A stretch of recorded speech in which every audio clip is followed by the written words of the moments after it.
Hi hello నమస్తే welcome to 100 TV. ఈరోజు మన దగ్గర సిఏ నాగార్జున రెడ్డి గారు ఉన్నారు. సార్ నమస్తే సార్. నమస్తే అయ్యా, చెప్పు. ఇవాళ వదిలిపెట్టేటట్లేవు కానీ అడగడం మీ బాధ్యత, చెప్పడం మా ధర్మము, వాస్తవాలు తెలుసుకోవడం అనేటువంటిది ప్రజల ధర్మం. అవును. తెలిసి కానీ తెలియక కానీ పొరపాటున ఏదైనా ఒక డేట్ తప్పు చెప్పినా, ఒక ఫిగర్ తప్పు చెప్పినా దయచేసి క్షమించుదురుగాక. నాకు తెలిసినంత వరకు చెప్తాను, నిష్పక్షపాతంగా ఆలోచిద్దాం. Okay sir. సో కేటీఆర్ ఈ కార్ రేస్ నిన్న ఈడీ విచారణకు వెళ్ళారు.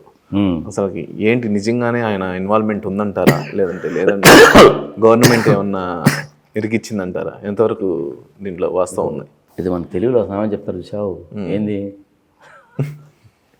శుభం పలుకురా పెళ్లి కొడుకు అంటే పెళ్లి కూతురు ముండేదే అన్నట్టు. Sorry to say this.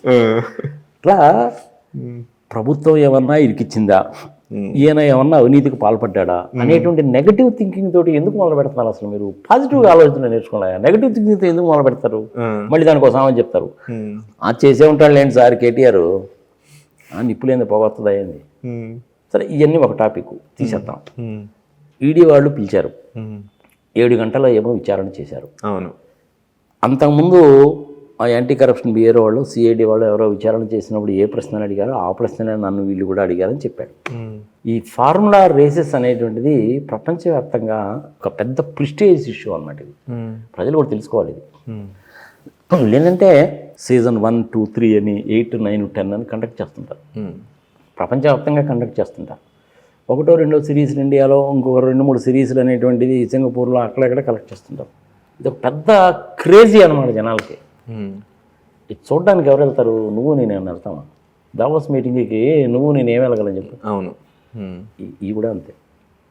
ఇది ఎప్పుడు మొదలైందంటే 1950 సంవత్సరంలో మొదలైంది. అప్పుడు దాన్ని ఫార్ములా 1 అనేవాళ్ళు. అవి ఓన్లీ పెట్రోల్తో నడిచేటువంటి వెహికల్సే. ఆ వెహికల్స్ కూడా మామూలుగా నువ్వు నేను వాడే కాదు.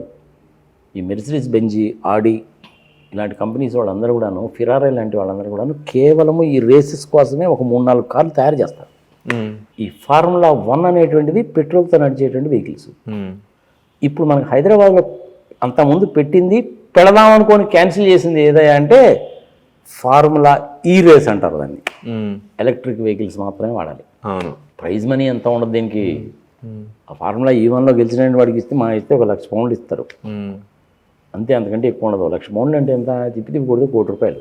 వాడికి ప్రైజ్ ₹1,00,000. కానీ ఆ రేసులో పార్టిసిపేట్ చేసిన వాడికి బ్రాండ్ ఇమేజ్ పెరుగుతుంది. వాడు అడ్వర్టైజ్మెంట్స్లో వాటిల్లో వస్తాడు. వాడు అడ్వర్టైజ్మెంట్స్లో కనుక వచ్చాడు అనేసి అంటే అడ్వర్టైజ్మెంట్కి ఏంటంటే సంవత్సరం ఏమో కాంట్రాక్ట్ ఉంటుంది, 5 కోట్లు 6 కోట్లు ఇస్తారు వాళ్ళు. ఈ ₹1,00,000 అనేది వాడికి లెక్కలేదు. గెలిచాడా పిచ్చి డబ్బులు వస్తాయి. ఒక్కోసారి ఆ రేసుల్లో ప్రాణాలు పోయినా కూడా పోతాయి. అంతే కదా సార్. ఇప్పటి వరకు నేను చూసినటువంటి దాంట్లో మన ఇండియన్ ఒక్కడే వాడు కనపడ్డాడు. అతను ఓన్లీ పార్టిసిపేట్ చేశాడు అంతే. వాడి పిచ్చి డబ్బులు వస్తాయి, అడ్వర్టైజ్మెంట్స్లో వస్తాయి. ఇప్పుడు మనం చూడలేదా ఇది మహేష్ బాబు గారు థమ్స్అప్ అడ్వర్టైజ్మెంట్ చూసాను ఎప్పుడన్నా? చూసాను. ఇప్పుడు నువ్వు నేను థమ్స్అప్ తాగడా బాగుంటే ఎవడు తాగడు. మహేష్ బాబు చెప్తే తాగుతారుగా. ఏం చేశాడు ఆయన? మహేష్ బాబు గారు ఏం చేశారు? సెలబ్రిటీ కాబట్టి అడ్వర్టైజ్మెంట్ ఎట్టా ఉంది? పైన హెలికాప్టర్లో పోతున్నట్ట, కింద థమ్స్అప్ తీసుకుపోతున్నట్టు ట్రక్ కనపడిందంట ఆయనకి. బైనాకులర్స్ పెట్టి చూసాడు, ఎట్లా చూసాడు, మొత్తాన్ని థమ్స్అప్ బయటలు కనపడింది. ఈయనకు థమ్స్అప్ అంటే ఇష్టం అట. హెలికాప్టర్లో నుంచి దూకేశాడు ట్రక్ మీదకి. దూకేసి దాన్ని ఓపెన్ చేసి థమ్స్అప్ తాగి బా థమ్స్అప్ అన్నాడు అంతే. దానికి 5 కోట్లు 10 కోట్లు ఇస్తారు స్వామి. అంతే. అవునా? థమ్స్అప్ తాగడానికి కోసం అని చెప్పి నువ్వు ఇంత హడావుడు చేయాలా చెప్పు? ఏమన్నా అర్థం ఉందా? అడ్వర్టైజ్మెంట్ దిక్కుమాల అడ్వర్టైజ్మెంట్ కాకపోతే ఆ థమ్స్అప్ అనేది ఆరోగ్యానికి మంచిది కాదు అన్న సంగతి ప్రపంచంలో అందరికీ తెలుసు. మనిషికి ఈ చనిపోయిన తర్వాత ఏంటంటే ఎముకలు లాంటివి తగలబడతాయి, లేదంటే ఉంటాయి. నీ పళ్ళు కనుక తీసి థమ్స్అప్లో కనుక వేస్తే కరిగిపోతాయి. అంటే అంత పాయిజనస్ థింగ్స్ అనమాట.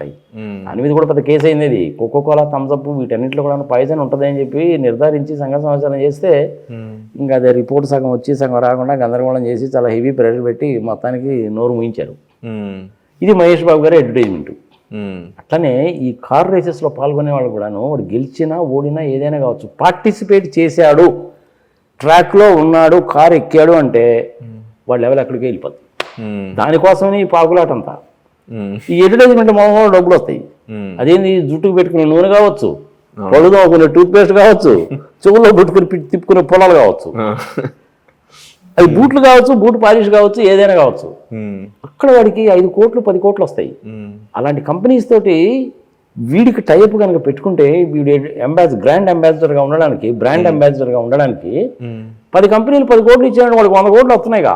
ఉమ్, వాడికి అక్కడ గెలిస్తే ప్రైజ్ మనీ వచ్చేది అంతే, ఉమ్, ₹1,00,00,000 కంటే ఉండదు. ఇది ఇందులో ఉన్న మజాకు. దీని మీద ఈ వ్యాపారం కంటే కూడా బెట్టింగ్ వ్యాపారాలు ఎక్కువ చదువుతాయి. ఉమ్, మన క్రికెట్లో చూసాంగా బెట్టింగ్ వ్యాపారాలు ఉంటాయో. ఉమ్. అదేవిధంగా కార్ రేసింగ్ కూడా ఉంటుంది, గుర్రం ఉంటుంది. షేర్లకు ఉంటాయి, గుర్రాలకు ఉంటాయి, కారు రేసులకు ఉంటాయి, ఎలక్షన్లకు ఉంటాయి, వీటన్నిటికీ బెట్టింగ్లు ఉంటాయి. ఇది ఒక పెద్ద మాఫియా. అవును.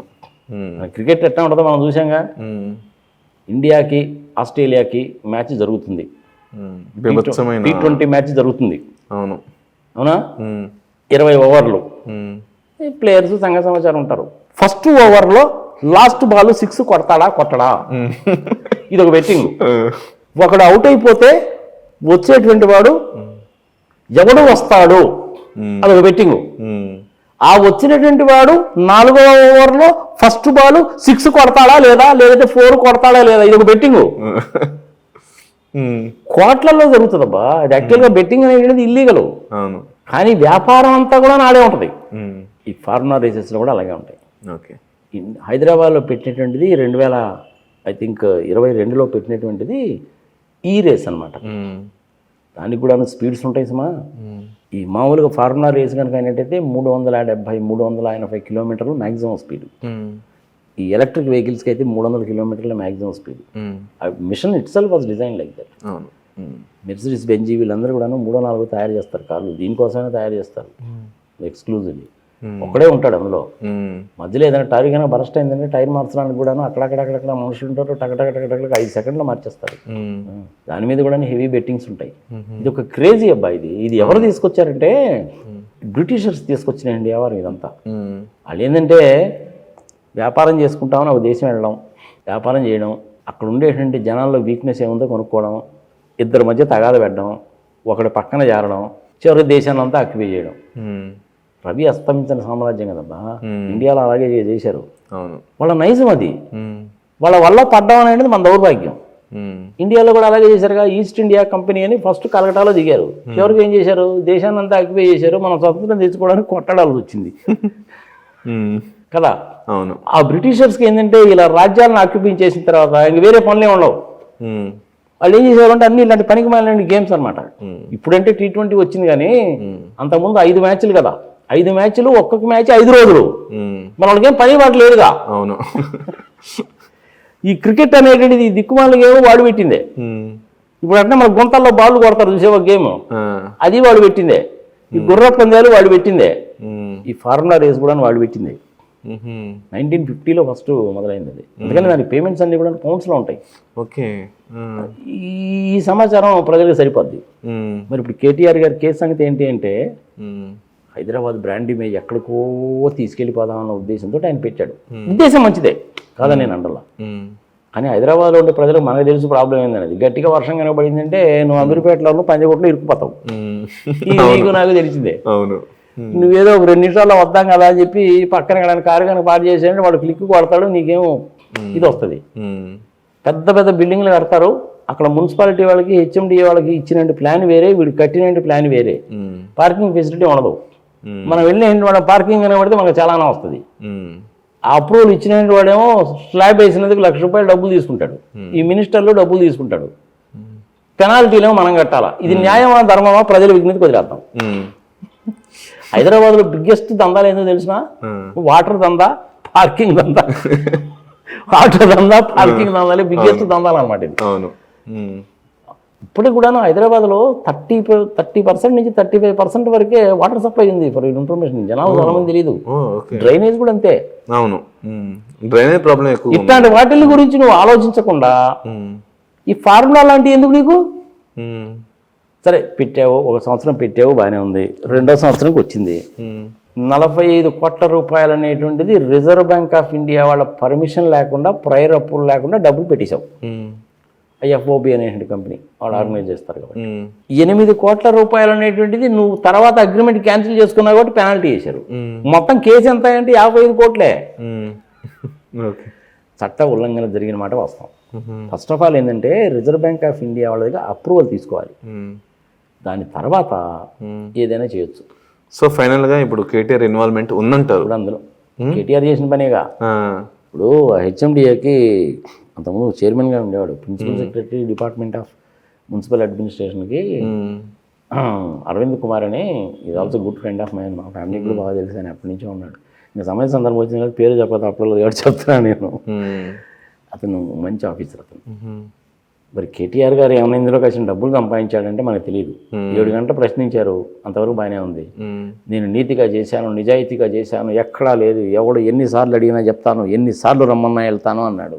మంచిదే. ఛాలెంజ్ కూడా చేశాడు రేవంత్ రెడ్డి తోటి. 55 లక్షలు 5 కోట్లకు బేరం ఆడుకున్నావు, 50 లక్షలు అడ్వాన్స్ ఇచ్చావు, అడ్డంగా దొరికిపోయావు, నువ్వు కూడా నన్ను అడిగేది ఏందో అన్న లెవెల్లో మాట్లాడాడు. నిజ నిర్ధారణ టెస్ట్ పెట్టండి, ఒక జడ్జి ముందు పెట్టండి, ఆర్గ్యుమెంట్ చేసుకుందాం, పేపర్లు అన్నీ బయటికి తీద్దాం. నిజ నిర్ధారణ టెస్ట్ పెట్టండి. నువ్వు చెప్పేది నువ్వు చెప్తావు, నేను చెప్పేది నేను చెప్తా, ఏది నిజం మనకు తెలుస్తుంది అని చాలా ఛాలెంజింగ్గా మాట్లాడాడు. అతనికి ఉన్నటువంటి లెవెల్ ఆఫ్ కాన్ఫిడెన్స్, అది తప్పే ఉంది అందులో. పెట్టు నువ్వు అదే, ఇద్దరు ఎదురెదురుగా కూర్చోండి, డిస్కస్ చేయండి, పేపర్లు బయట పెట్టండి, గవర్నమెంట్ ఏంటి, గవర్నమెంట్ జీవో ఏంటి, సంఘ సంవత్సరం పెట్టండి, ఎవరిది కరెక్ట్ కాదో తెలియపోద్దిగా. నిజ నిర్ధారణ టెస్ట్ కూడా పెట్టండి అని అడుగుతున్నాడుగా కేటీఆర్. పెట్టండి, అది కూడా తప్పే ఉంది అందులో. పెట్టడానికి ఎందుకు స్టడీ చేయాలా? 50 లక్షలు 5 కోట్లు ఎమ్మెల్సీని కొనడము, కేసీఆర్ గవర్నమెంట్ని పడేయడము, అదే కదా ఆబ్జెక్టివ్. అవునా? అడ్డంగా దొరికిపోయావుగా.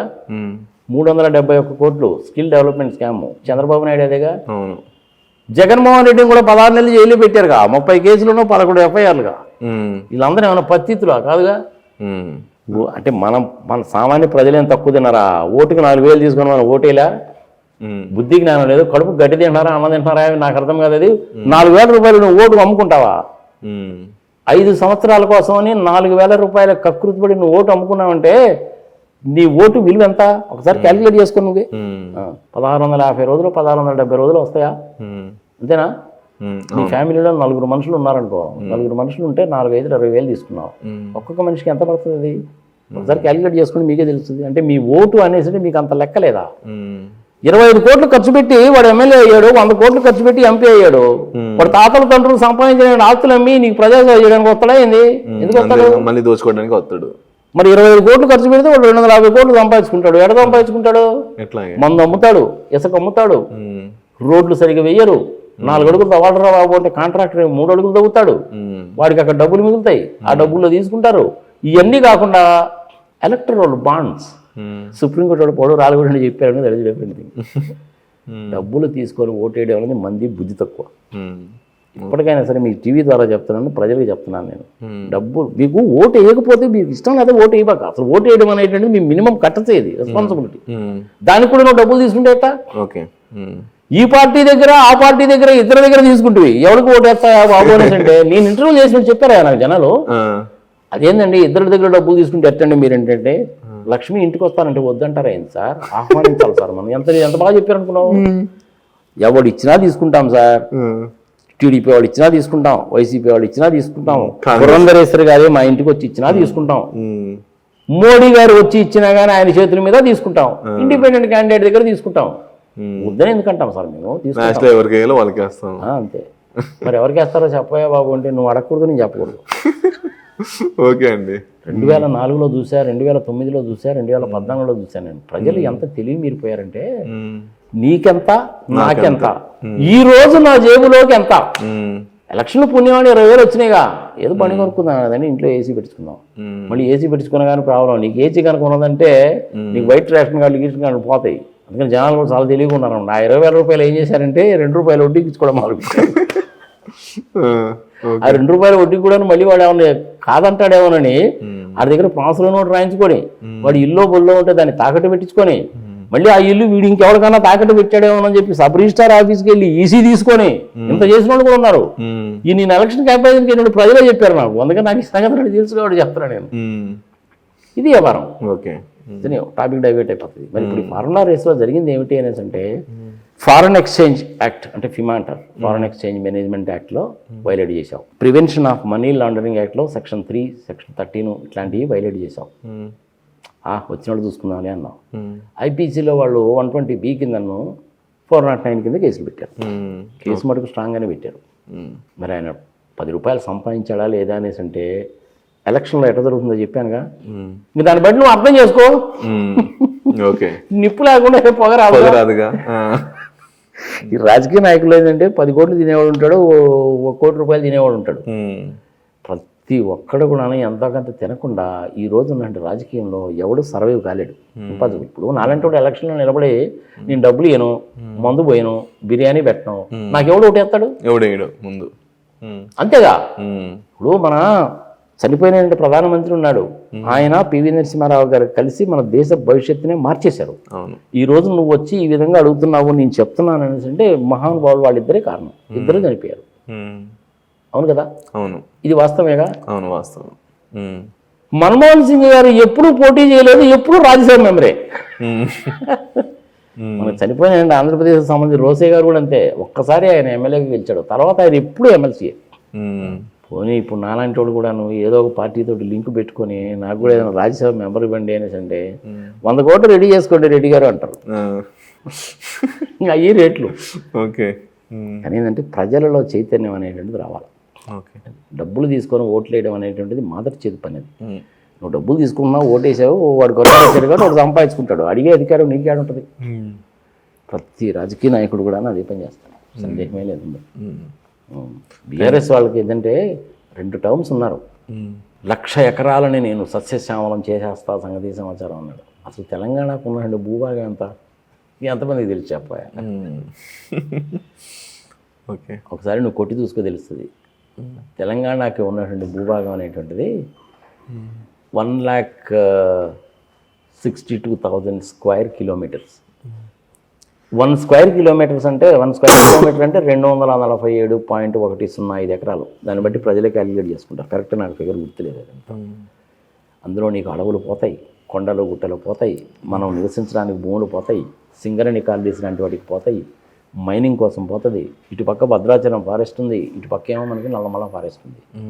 ఇవన్నీ పోతే మిగిలిన భూమి ఎంత, అందులో వ్యవసాయ యోగ్యానికి పనికి వచ్చే భూమి ఎంత చూడాలిగా.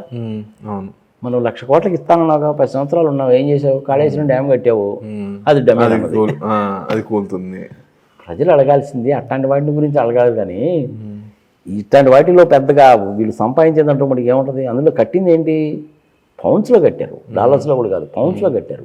యూకే వాళ్ళు పెట్టారు కాబట్టి 45 కోట్లేమో రేసులు కండక్ట్ చేయడానికి. దానికి మళ్ళీ ట్రాక్స్ గిక్స్ మొత్తం కూడా మనమే సిద్ధం చేయాలి, తెలుసా? ఆ ట్రాక్స్ అనేటువంటి ఆ స్టాండర్డ్స్ వేరే ఉంటాయి, స్టాండర్డ్స్ ప్రకారం తయారు చేయాలి. 1 సంవత్సరం పెట్టారు, బాగానే ఉంది. 2వ సంవత్సరం పెడదాం అనుకున్నారు, క్యాన్సిల్ చేశారు. క్యాన్సిల్ చేసినందుకు 8 కోట్లు పెనాల్టీ. ఇది టోటల్ వ్యవహారం. Okay sir.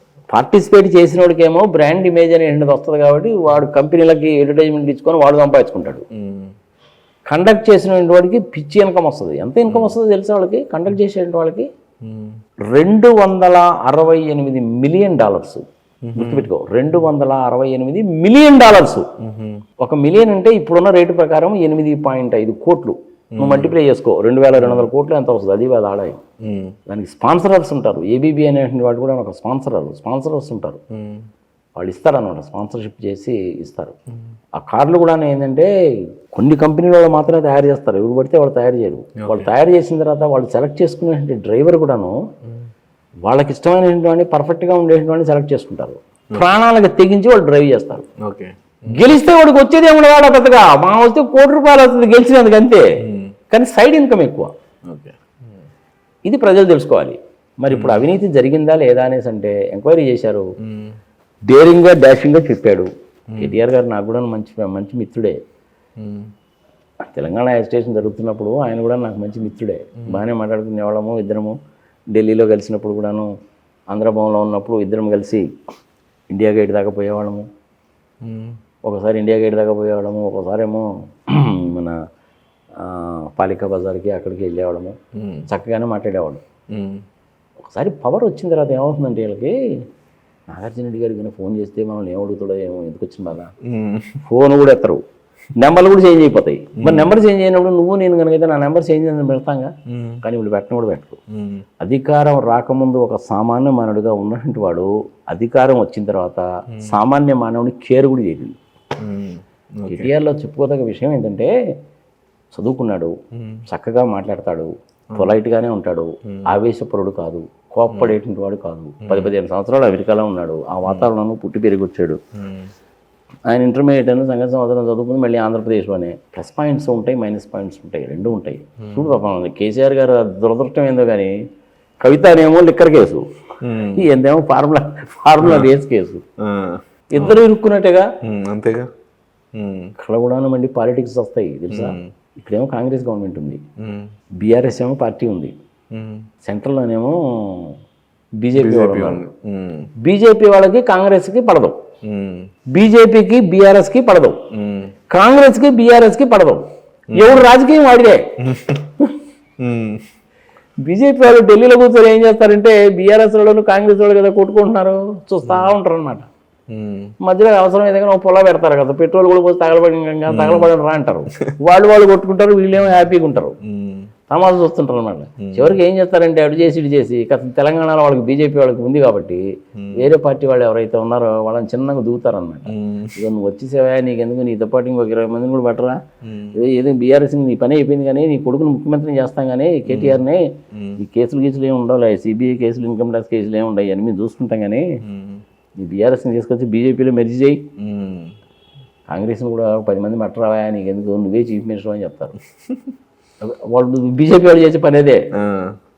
డబ్బులు సంపాదించడానికి అలవాటు పడ్డాడు ఊరుకుంటాడు. అదేదో సామెత చెప్తారు చూసావా మనకి తెలుగులో, ఏది తినమరిగిన కోడి ఇళ్ళెక్కి కూసిందని. వీళ్ళు నిజంగా ఆ పని చేశారనుకో చేసినా చేస్తారు. రాజకీయ నాయకుడికి ఎట్లా ఉంటుందంటే ఇప్పుడు పదవి లేకపోతే వాళ్ళకి పిచ్చెక్కుతుంది అనమాట. ఎట్టనైనా సరే ఏదో ఒక రకంగా ఉండాలని అంటారు. ఒకే పార్టీని నమ్ముకొని నీతిగా నిజాయితీగా ఉండే రాజకీయ నాయకులు అనేటువంటి వాడు ఇవాళ రేపు మనకి ఏళ్ల మీద లెక్క పెట్టచ్చు. జయప్రకాష్ నారాయణ గారు ఉన్నారు, పార్టీ పెట్టారు, ఒకసారి పోటీ చేశారు, గెలిచారు, తర్వాత పాలిటిక్స్లో నుంచి విరమించుకున్నాడు. ఉండవల్లి అరుణ్ కుమార్ గారు ఉన్నారు, పాలిటిక్స్లో జాయిన్ అయిన దగ్గర నుంచి కూడాను కాంగ్రెస్లోనే ఉన్నాడు, 2 సార్లు ఎంపీ అయ్యాడు. ఇట్లా కొంతమంది ఉంటారు. ఇప్పుడు మనకి జైపాల్ రెడ్డి ఉన్నాడు, ఆంధ్రప్రదేశ్ విభజనకు సభదరిచి అవారం హింట్లన్నీ ఇచ్చింది ఆయనేగా, చనిపోయాడు అనుకో, ఎప్పుడు లేడు, మాకు కూడా బంధువే ఆయన, ఇన్ఫర్మేషన్ చదువుగా ఇంటి దగ్గరే ఉంటాడు, రోడ్ నెంబర్ 10లో. ఓకే, బ్రహ్మాండమైనటువంటి రీడర్, పుస్తకాలు రాస్తాడు, చాలా ఇంటెలిజెంట్ మ్యాన్, సందేహం లేదు. మరి ఆయన కూడా పార్టీ మారాడుగా. మన భారతదేశానికి రాష్ట్రపతిగా చేసినటువంటి ఆయన ఎవరు, బెంగాల్ ఆయన పేరేంట ప్రణబ్ ముఖర్జీ. ఆయన కూడా కాంగ్రెస్తో విభేదించి బయటికి వెళ్ళి ఓ పార్టీ పెట్టుకొని మళ్ళీ వచ్చి కాంగ్రెస్లో జాయిన్ అయ్యాడుగా. ఇవన్నీ మామూలే కదా. ఓకే సార్, ఓకే, ఇవన్నీ చూస్తూనే ఉన్నాగా. మన చంద్రబాబు నాయుడు గారు కూడా అంతేగా. ఢిల్లీలోనేమో నల్ల బట్టలు వేసుకొని కూర్చొని మోడీ పనికి మాలినోడు, దిక్కు మాలినోడు, నీచుడు, నికృష్టుడు, సంఘ సంవత్సరం అమరాబూతులు తిట్టావు. చివరికి ఆయన భార్యను కూడా తీసుకొచ్చి తిట్టావు. నీ భార్యను గురించి అసెంబ్లీలో ఏదో అన్నారని పోరు టీడీపీ ఆఫీస్కి వెళ్ళి ఎడితివి. అసలు ఆందోళన చేసుకోవడం ఎందుకు నాకు అర్థం కాదు. ఒకసారి ఏమో మోడీ అని తిడితివి, మళ్ళీ ఏమో మోడీ కాళ్ళుగడ్డాలు పట్టుకుంటువి, మళ్ళీ బయటకు వచ్చి మళ్ళీ తిడితివి, మళ్ళీ వెళ్ళి కాళ్ళుగడ్డాలు పట్టుకుని వచ్చినది. వీళ్ళకి ఒక నీతి నిజాయితీ నిబద్ధత ఉందా? ప్రజల విజ్ఞతకు వదిలేద్దాం. రాజకీయంలో ఏ పార్టీని అయితే ఉన్నారో అదే పార్టీని నమ్ముకొని ఉన్నటువంటి వాళ్ళు ఏళ్ల మీద లెక్కపట్టచ్చు. అక్కడ ఇద్దరికంటే ఉంటారు, మిగిలిన వాళ్ళందరూ అదే బాగుంది. సర్వైవల్ చెప్పే కదా నేను, నీకెంత పాలిటిక్స్ లోకి వచ్చిన తర్వాత నీకెంత, నాకెంత, ఈ రోజు నాకెంత, ఇదే లెక్క అనమాట. నువ్వు ఏ పార్టీలో ఉన్నావు అన్నది కాదు, నువ్వు పదవిలో ఉన్నావు లేదా, అది important. Okay sir, thank you. దిక్కుమాలిన పాలిటిక్స్ స్వామి, ప్రజలు గుర్తుపెట్టుకోవాలి. అది డబ్బులు ఇచ్చి నువ్వు ఓటు కొన్నావు అంటే నీ అంత నీచుడు ఇంకొకటి లేడు అనమాట దేశంలో. నీచ నికృష్టుడు ఎవరా బాబు అనేసి ఓటరే. వీళ్ళు చేసిన దిక్కుమాలి పనులే. ఈవీఎంల మీద ఎంత చెడు గొడవ జరిగింది, ఎవడన్నా నోరెత్తి మాడతలే. ఈవీఎంని మేనేజ్ చేయడం చాలా ఈజీ. అది ఇంటర్నెట్ కనెక్టెడ్ కాదు కాబట్టి నువ్వు చేయలేవు, వైరస్ లోపలికి పోనీయలేవు, ట్యాంపరింగ్ చేయలేవు, ఇంకొకటి ఉపయోగించి చేయలేవు. దానికి బయట ఇప్పుడు మీరు పెట్టుకున్నట్టు ఈ పవర్ కూడా కనెక్షన్ అక్కర్లేదు, దానికి బ్యాటరీ ఉంటుంది లోపల. కానీ నడిచేదంతా దేని మీద, చిదంబరం రహస్యం అంతా కూడా ప్రోగ్రామ్ ఉంటుంది. నువ్వు ఎంత ప్రోగ్రామ్ అనుకుంటే అది పని చేయదు, పిచ్చి మన దానికే తెలుసు. 60% వాటి వేసేయి, 60% నాకేయి, 40% నువ్వు నాకేయి అంటే చేస్తుంది. ఇమేజ్ మార్పింగ్ చేయి అంటే చేస్తుంది. దానికి ఏం తెలుసు పాపం, ఆ పని చేశారు. ఓకే. ఇంకా అలాంటప్పుడు అసలు ఎలక్షన్లు ఎందుకు? మ్మ్. వేస్ట్ కదా. మ్మ్. మరి దీని గురించి ఎవరు వ్యతిరేకించాలంటే ప్రజల్లో చైతన్యం రావాలి, ప్రజలు ఎస్పెషల్లీ యూత్లో చైతన్యం రావాలి. మ్మ్. కానీ ఏదో ఒక రోజు వచ్చి తీరుతుంది. ఓకే. విరుగుట కొరకే కదయ్యా, ఎన్నాళ్ళు ఉంటుంది? బ్రిటిష్ వాళ్ళు రాజుల మధ్య తగాదలు పెట్టి ఆక్యుపై చేసి బ్రహ్మాండంగా ఎంజాయ్ చేసావు. ఎన్నాళ్ళు చేసావు? మ్మ్. ఓ 90 ఏళ్ళ పాటు చేయగలిగావు. మ్మ్. 1857వ సంవత్సరంలో జలియన్ వాలాబాగ్ జరిగి జనాలు చచ్చిపోయిన తర్వాత అసలు వాస్తవాలు బయటకు వచ్చి 1947లో స్వతంత్రం వచ్చిందా లేదా? 90 ఏళ్ళు పట్టిందిగా. మ్మ్. అట్లనే ఇలాంటి మార్పులు రావాలంటే కూడా నీకు 1 సంవత్సరంలోనూ 2 సంవత్సరాల్లోనూ రావు, మ్మ్. టైం పడుతుంది. ఓకే. మీ యంగ్స్టర్స్ జాగ్రత్తగా ఉండాలి. Okay sir, thank you. Me youngsters కనుక మ్మ్. ఈ ఈవీఎంల మేనేజ్మెంట్ ఏమిటని ఆలోచించకపోయినా మ్మ్. డబ్బులు ఇచ్చి ఓట్లు కొనుక్కోవడం మొదలు కనుక పెడితే మ్మ్. మీ వయసులో ఉన్నటువంటి వాడు మహా బతుకుతారు. మాకు 65 ఏళ్ళు దాటిపోయినాయి, మహా బతికితే ఇంక 20 ఏళ్ళు దొరుకుతాం, శంభో శంకరాన్ని పోతాం, జాతస్య మరణంతో 7 ఏళ్ళు తాగదు. అప్పుడు మ్మ్. మీ పిల్లలు మ్మ్.